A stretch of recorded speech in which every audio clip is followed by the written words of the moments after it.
Hi guys, and welcome to our Six Nations podcast. On my right is Mark Keohane, on my left is Ollie Keohane. It's a wrap of round one.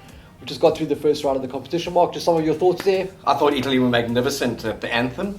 And for the first 20 minutes, they gave us what every Italian side does, hope for a new season. And then they lost by 27 points. Everyone's raving about what a good performance it was. France not that good. And that's, to me, the mess with... I believe the Five Nations is the best tournament in world rugby. The Six Nations with Italy devalues it. They've lost 33 successive matches since 2015. They haven't won a Six Nations match. Get the Springboks in. I wrote that in the Sunday Times column. Get them in by 2024. Get Italy out. Get them into the B division. Let them play with Georgia.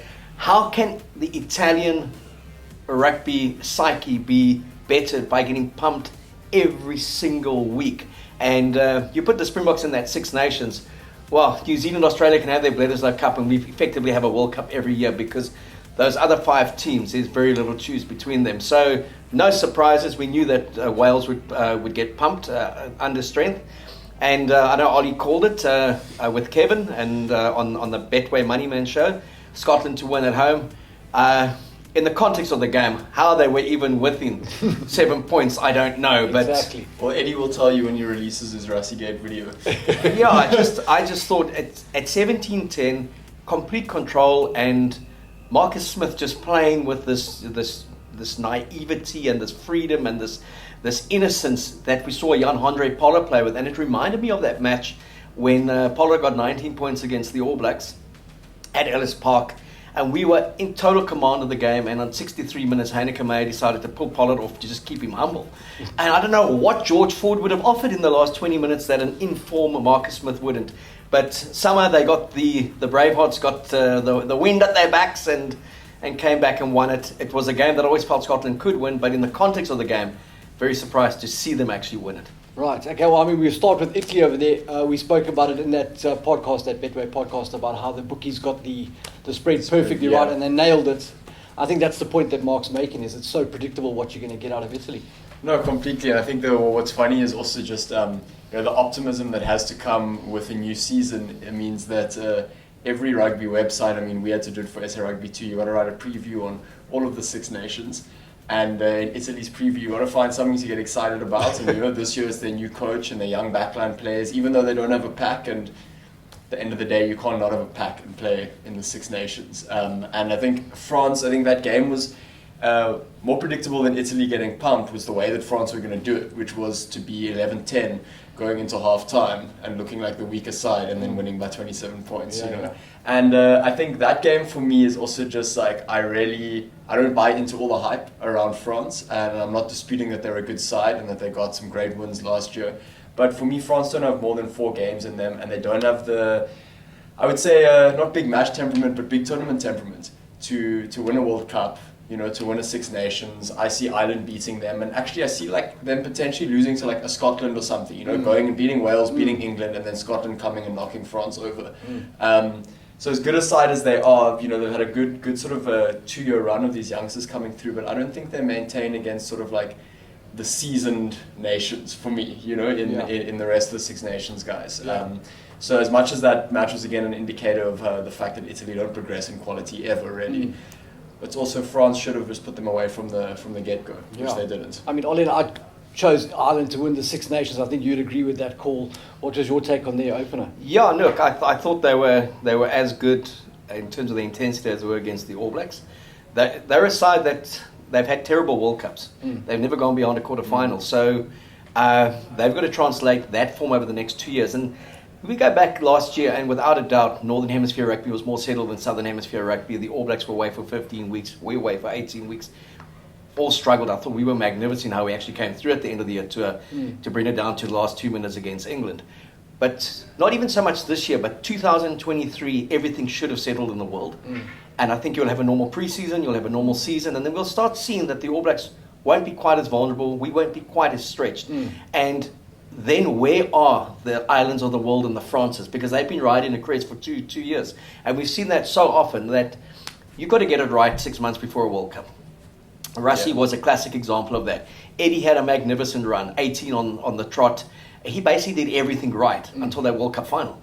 And no one remembers his 4-year campaign. They remember getting smashed 32-12, and he struggled to come back from that. 5th in the Six Nations last year, losing again with a team that he's mixed and matched and kind of overcomplicated things. So I like to look at each tournament in its entirety, without looking too far ahead and saying, where does this place a team for the World Cup? Where does it place them next month?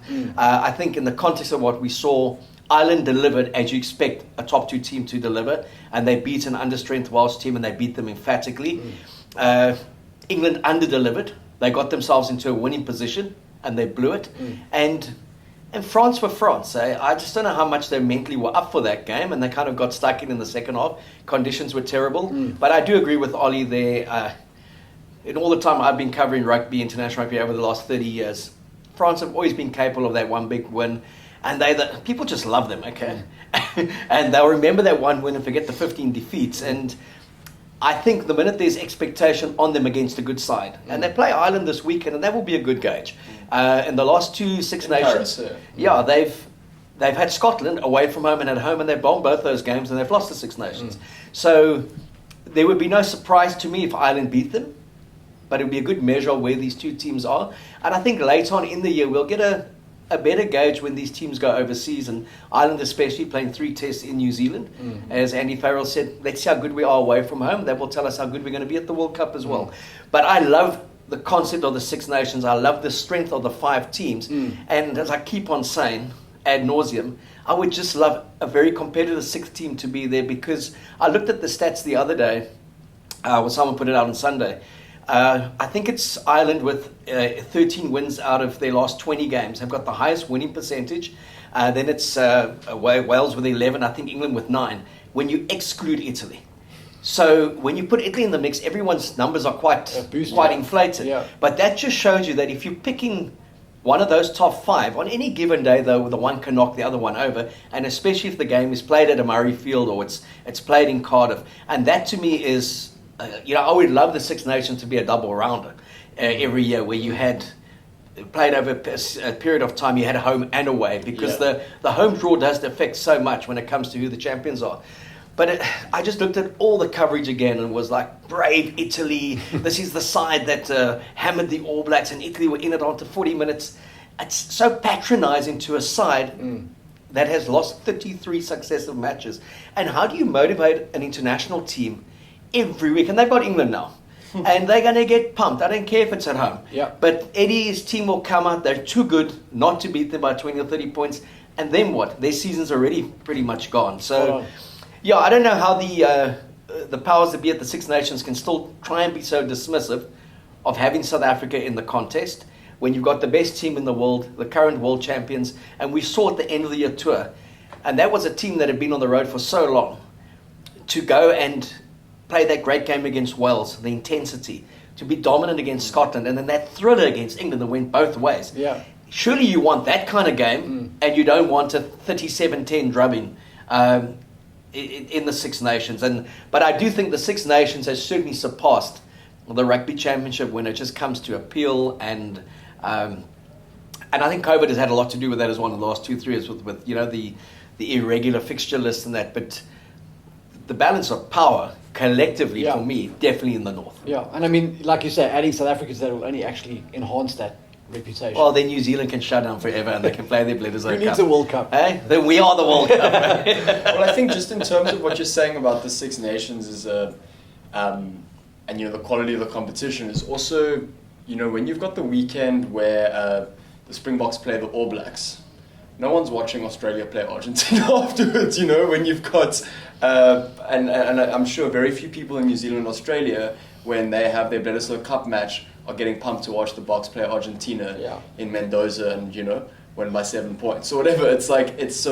There's that one big game sort of every weekend of the Rugby Championship, and that's the one that gets watched. But you look at this past weekend, and I was as excited for Wales, Ireland, as I was for Scotland, England. And then you knew that France, Italy would be like, there would be some rugby played that you could watch too. And we watched all 3 of the games, with a sort of equal kind of excitement attached to them. So like you're saying, if you threw the Boks in the mix there's never a bad game. you know. And also, I mean, 65, 70,000 people, just magnificent to watch that. Unfortunately, we're looking at the sprinkling of crowds in the United Rugby Championships, like 2,000 people. They make a big noise at Cape Town Stadium. They don't make as big a noise as 70,000 made at Murrayfield. Yeah. And 140-year tournament. I know Italy's been in it only in the last 20-odd years, but it is the Kolkata Cup, the oldest international rugby match, and it lived up to its expectation. And I think in the early 90s and into professionalism, we got so used to pumping poorer Northern Hemisphere teams, and they would always send their B and C teams at the end of the season here, and our big game would be England at Twickenham or potentially an Ireland or a Wales. Scotland really wasn't a factor. But in the last decade, the rugby is stronger there, the club rugby is stronger there. Top 14, English Premiership, the European champions, it's quality rugby, and where our players used to go as in the Southern Hemisphere, pension payouts. Right. They're going at 20 years old now, and they decided they'll qualify for one of the countries or play for South Africa or New Zealand. So I love Northern Hemisphere rugby, and it's also not this grind of stamkar rugby. You know, there's some great rugby being played, and I think that's the shock we got in the United Rugby Championship when our side saw how those Irish sides played, the pace that they played. Technically good. And I think, as Jake said, we'll adapt very quickly, but no time zone differences, 1 hour Exactly. tops. It's the future for me with South Africa. We could now go on with the 4 Super Rugby squads. The future with the Springboks is definitely up north, and somehow if you want to factor in an All Black 3-test series every 2 years in one country, then do that into your schedule, or we'll see them at the World Cup if they're good enough to make the final. Yeah. All right, that's a wrap. Is that all right? You get out of here. Enjoy your Super Rugby New Zealand with Pacifica. And just your guys' initial impressions on the refereeing this weekend in the Six Nations. I mean, I thought it was pretty much exactly what we've come to expect from rugby matches, a lack of consistency, and you've just got to live with those calls, Mark. I know. You know, when I saw Ben O'Keefe line up next to Nick Berry there, and actually neither one wanted to do anything but give a penalty. Yeah.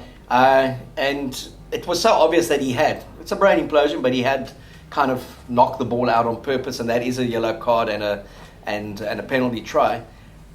But the interesting thing again, and you look at all these, the Nigel Owenses, the Jonathan Kaplans of the world, all these ranked number one at their best in the world, all have different views of those scrums for the last 3 minutes. Some say no penalty for England, some say penalty definitely for England.